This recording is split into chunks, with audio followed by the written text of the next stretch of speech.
The membership has happened. After holding the member state status since the year 2005, Iran has become a permanent member of the SCO, the Shanghai Cooperation Organization. What will that mean for the bloc, and will this bloc with Iran's addition stand up to the West, in particular when it comes to trade and security? Hi, I'm Kavit Hakwai. Coming up in today's program, the SCO, a regional organization in the heart of Asia, whose members account for 1/5 of the global GDP, 2/5 of the world's population, and 3/5 of the Eurasian landmass.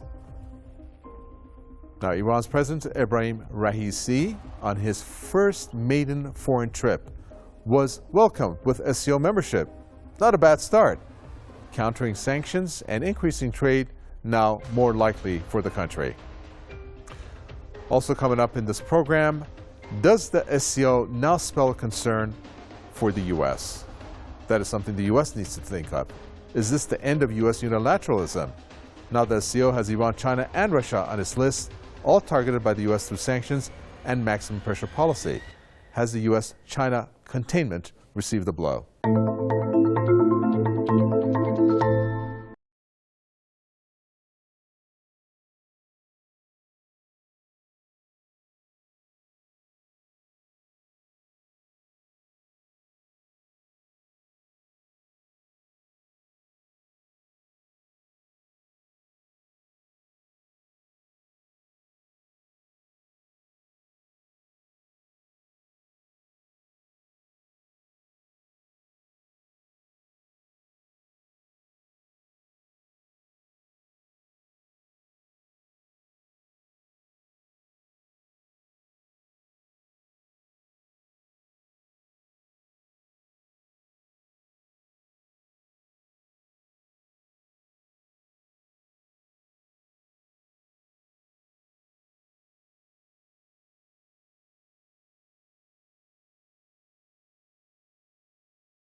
Mongolia, Afghanistan, Belarus, and Iran, but Iran is no longer part of that grouping. And the SCO has started procedures to admit Saudi Arabia, Egypt, and Qatar as new dialogue partners. Given the enormous extent of geographical coverage, amounting to 35 million square kilometers, and a population as high as 3.15 billion people, the organization has been known to be the greatest producer and the greatest consumer of energy at the same time on a global scale. 上合组织成立20年来，各成员国以上海精神为指引，以构建上合组织命运共同体为方向，推动区域经济合作不断发展，带动相关各国经济增长。 Over its 20-year existence, the Shanghai Cooperation Organization has been mostly seen as a forum for security cooperation to combat extremism, separatism, and terrorism. But now trade and banking are more dominant concerns. 2001年，我与上合组织成员国贸易额为120亿美元，到2020年达2450亿美元，20年间增长20倍。 今年1到7月，我与上合组织成员国贸易额1806亿美元，增幅高达41%。 China and other members of the SCO have made considerable economic and commercial progress in the last 20 years. Annual trade volume has increased by 20 times in 2020. A favorable environment for trade and investments, and achieving free flow of goods, capitals, services, and technologies, especially in the post-era of the COVID-19 pandemic, has become more of a priority issue. These have all been stipulated in the organization's charter.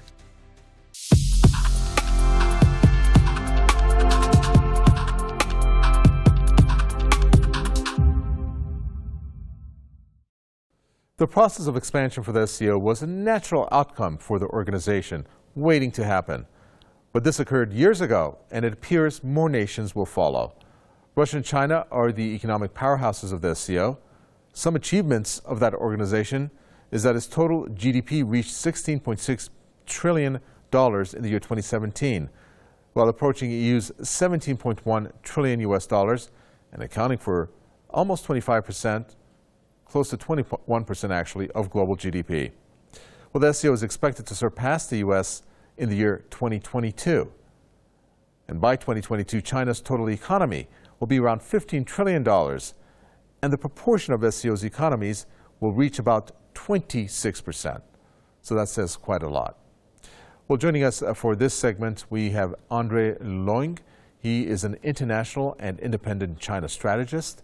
He's had decades of experience as a senior Hong Kong government official in a variety of fields, including finance, industry, social welfare, and overseas representation.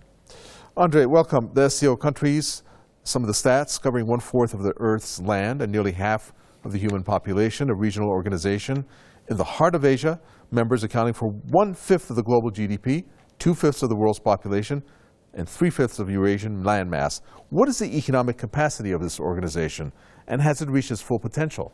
Well, of course, in the organization, the role of China and the economic size of China overshadows everything else. Don't forget that in a different organization called the BRICS, China, Brazil, Russia, and India, China's economy is the sum total is bigger than the sum total of the rest combined. As you rightly pointed out, the organization has been pushing below its weight.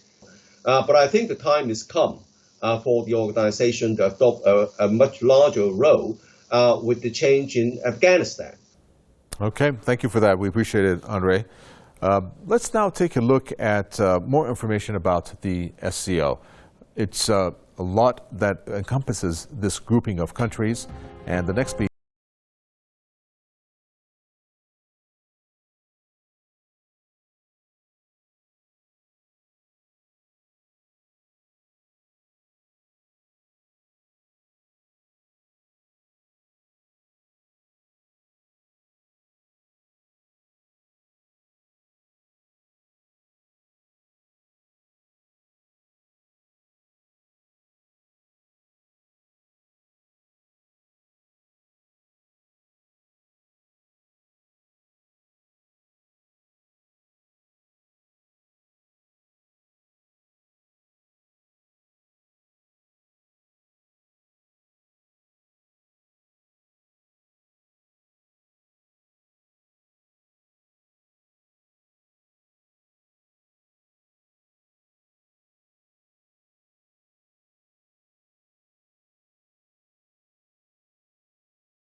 For our Info News section of the program.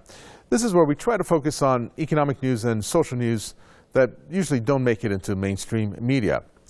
Now, our first story occurs in the UK. The headline read, UK empty shelves, a crisis that isn't just down to COVID-19 and Brexit. It's been decades in the making. Now, that's something that many perhaps are not aware of. It went on to say that ever worsening conditions in supply chain jobs have made Britain's shortages inevitable, and a pay rise for lorry drivers won't end them. Now, you combine that with a labor crisis, you bet the UK is worried. Next up, we'll go to the U.S. 9 million Americans just got the rug pulled out from under them when enhanced pandemic federal unemployment benefits expired there. Now, workers in this country aren't lacking work ethics.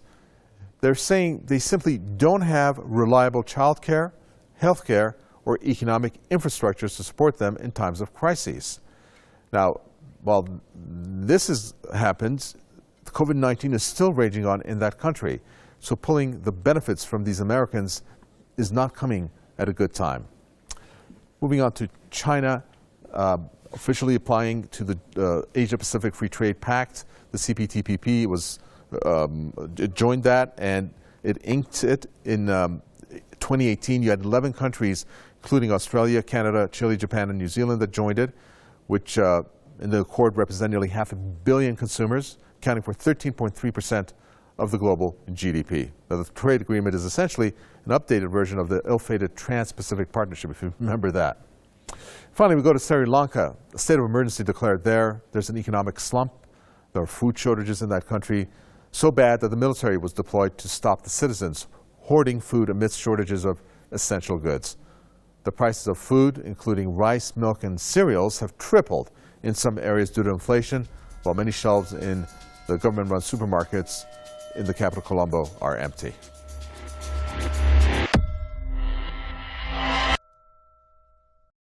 This is our in-depth section where we take a deeper look at today's topic, SCO's economic perspective. Now, in order to get an idea about where the SCO stands compared to the rest of the world, that's our main focus now, let us take a look at this map. Now, this map here is a breakdown of the SCO in terms of the ones that are members, which is in red, the ones who are observers, that's in orange, and the ones who are attendants, they call it attendants. And you can see those members, which are comprised in those three categories. China, India, and Russia, for example, are three of the major members. Of course, Iran, as you can see over here, Iran now is a permanent member, something that obviously is a milestone because Iran had the observer status since the year 2005. Now, the ones remaining in that grouping are Mongolia, Afghanistan, and Belarus. Also noteworthy is to talk about the dialogue partners, which Turkey is in that grouping. And then, more importantly, you have another development. SCO has started procedures to admit Saudi Arabia, Egypt, and Qatar as new dialogue partners. So it's noteworthy to mention that here. Now, our guest, Andre Leung, talked about the China Belt and Road Initiative. Take a look at this. It's good to have your memories refreshed if you haven't taken a look at this. This is basically the China's Belt and Road Initiative, which represents Chinese President Xi Jinping's grand vision, which obviously, as you can see in this map, it starts from China, for example, and you have the breakdown here in the colors. Black are the land routes that from China goes all the way through and is a gateway, as you can see, covering countries like Pakistan, like Iran, all the way through to Turkey, and it's a gateway to Europe.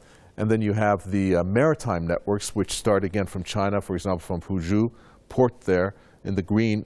These are all the different ports that it encompasses in this Belt and Road Initiative. Again, Iran being one of the major connecting points between the Far East and then going into Europe. So you can see how that regional integration is what's important. It increases trade and it stimulates economic growth. Okay, now let's take a look at this map.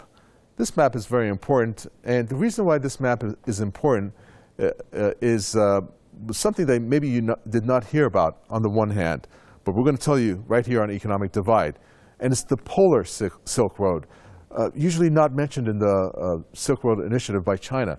This is the Polar Silk Road, this one area in the black, which goes around all the way through on top of Russia coming through here, which leads onto Europe. So you can see this is very important. Again, something that's not mentioned. It's called the Polar Silk Roads.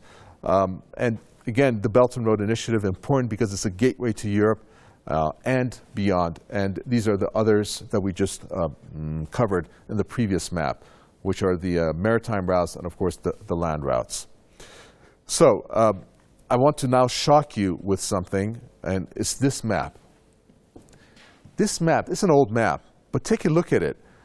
The world divided in half. You got the eastern side, the western side, and then you have the eastern side. This is the eastern side comprised of Africa, for example, West Asia, and Asia. This is where most of the trade way back occurred. It was the center of global trade in terms of economic activity. So you see the concentration here as opposed to what you see over here, which is the West. For example, the US is part of this. So taking a look at this concentration gives you an idea about the way that the trade volume way in the past was focused in this area and in this region of the world. Now, these facts cannot be ignored. We're going to talk about now the facts about the SCO in terms of what it comprises. Over 60% of the world's land mass covers the SCO countries cover, and this is a leading institution that says that. More than 1/3 of the world's population, Again, a very important fact to give you a depth about the SCO. Also, we need to mention how it has nearly 45% of the world's energy reserves. Again, very important. And also, it's a combined economy that nearly equals the U.S. gross domestic product. So the SCO, when you take a look at those figures, has significant influence over the world's economy and security. Moreover, the SCO is an organization exclusive of the U.S., which may potentially threaten U.S.'s security and interests. So this question can't be ignored. Shouldn't the U.S. be concerned by the SCO? Now for a breakdown, professor and political analyst with an economic flair, Mohammed Marandi joins us. He's a lecturer at the University of Tehran, and he's appeared on numerous media outlets, such as Al Jazeera, such as RT, and also we can mention TRT World. And he joins us now to give us his insight and analysis on this.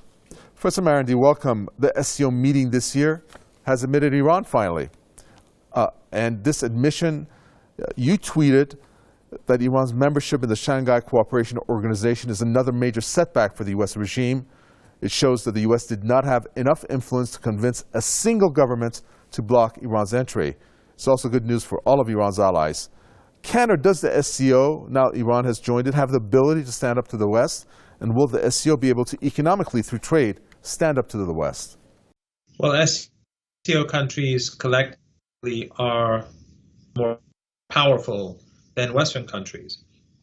And as the balance of power tilts away from Western countries, I think Asia will become even more powerful, comparatively speaking, than today in the near future. The United States and its allies have antagonized Iran, Russia, China, and other countries. They are the ones who've created so many adversaries for themselves because they want to be the hegemon over global affairs. And now that they've done this, now that they've antagonized so many countries, this has created an enormous incentive for countries that are constantly being attacked by the United States to cooperate more than before. So 3 important countries, China, Russia, and Iran, which have confronted American imperial ambitions and have been on the receiving end of U.S. hostility, they are moving closer together, and the SCO provides an opportunity to even strengthen that convergence even further.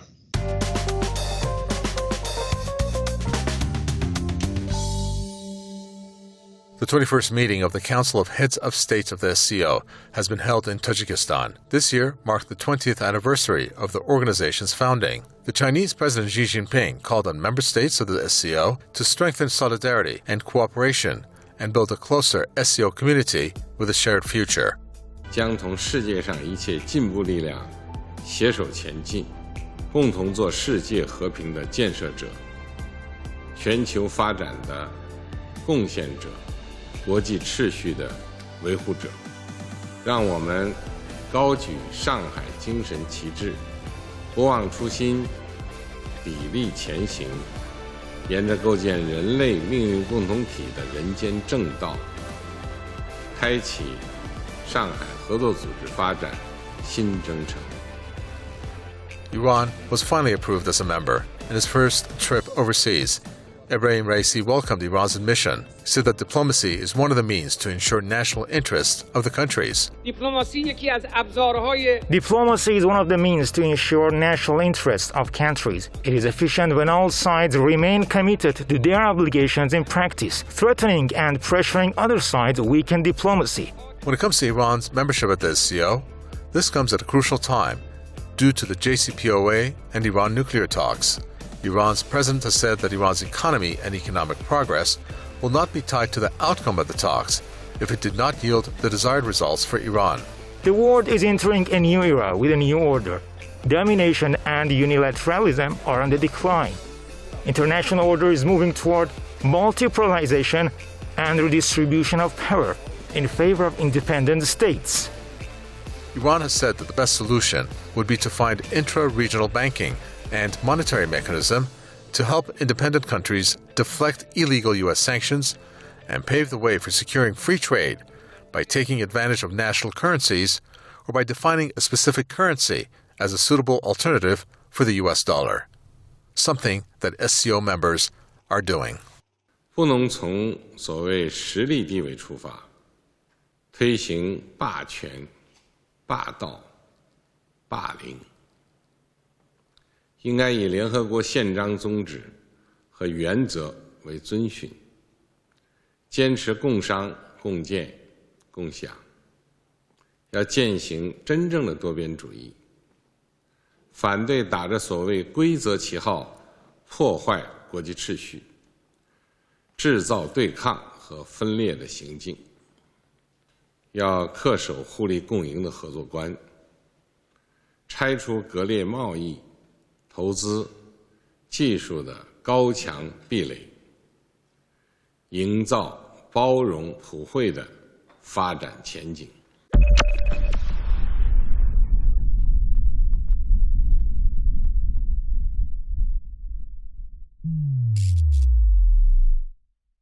The SCO economies, as explained, make up a major portion of the world economy. But the world economy itself, after the pandemic, is changing in terms of which countries are contributing the most to economic output. Now, SCO as a whole makes up around 25% of the world's economic output. And as countries like China, Russia, and India, and even Iran progress economically, which are projected to be the case, the economic output of the East will then eventually outpace the West, in particular the EU and the US. Now, let's not forget that Qatar and Saudi Arabia are also being considered for joining the organization, which will expand the organization and world GDP as a consequence. Now, both of our guests rejoin us for this final Q&A of the program. Professor Mohamed Marandi. We also have Andre Leung, international and independent China strategist, rejoining us. Professor Marandi, I'm going to first start with you. The SCO countries, in terms of the relevance, in terms of the stats, some of them, 1/4 of the Earth's land, half of the human population. It's a regional organization in the heart of Asia. And in terms of the global GDP, accounting for 1/5 of that. We're looking at Iran to have joined it, a host of countries now, amongst them Russia and China, as you're well aware. Do you think that the economic potential of the SCO has been reached, especially now that Iran has joined it?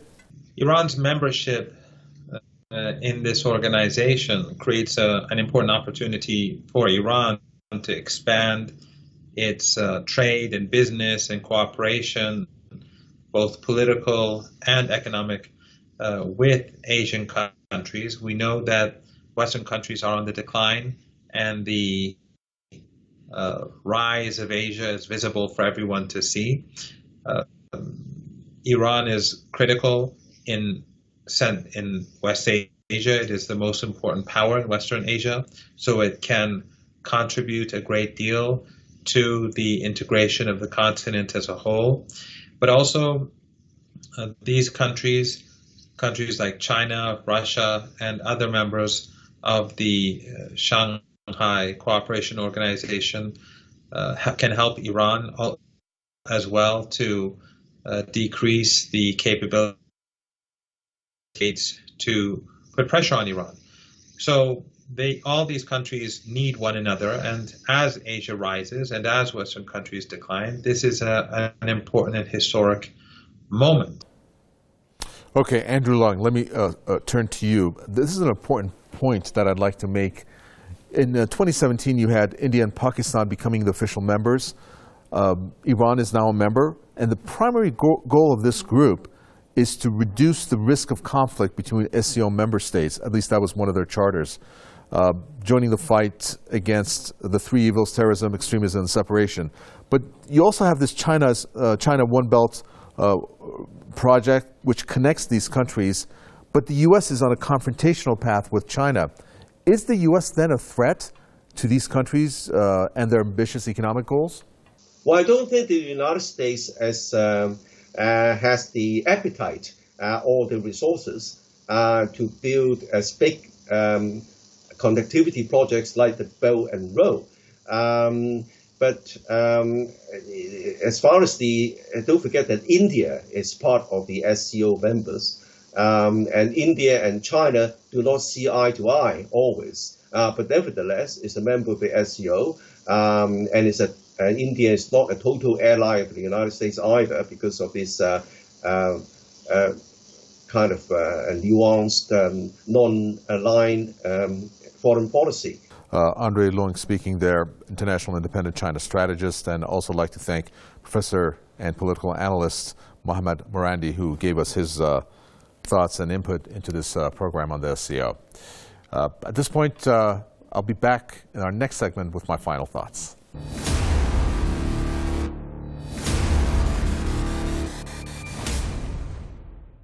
There's no denying it. The SCO is now a relevant organization in the world, from trade to security, i.e. fighting extremists and terrorists, especially when it comes to a country like Afghanistan.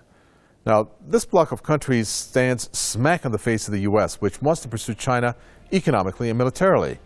Countries that are in China's sphere, who have been aided through loans for the execution of China's Belt and Road Initiative, especially countries that have been hit by harsh U.S. sanctions like Iran, will stand in the way of U.S. unilateralism. There are even talks of establishing a new monetary system to bypass the Western-controlled SWIFT banking system, like between Russia and Iran. That does it for this edition of the program. Your questions and comments are always welcome. It was great to have you with us. From me, the entire team,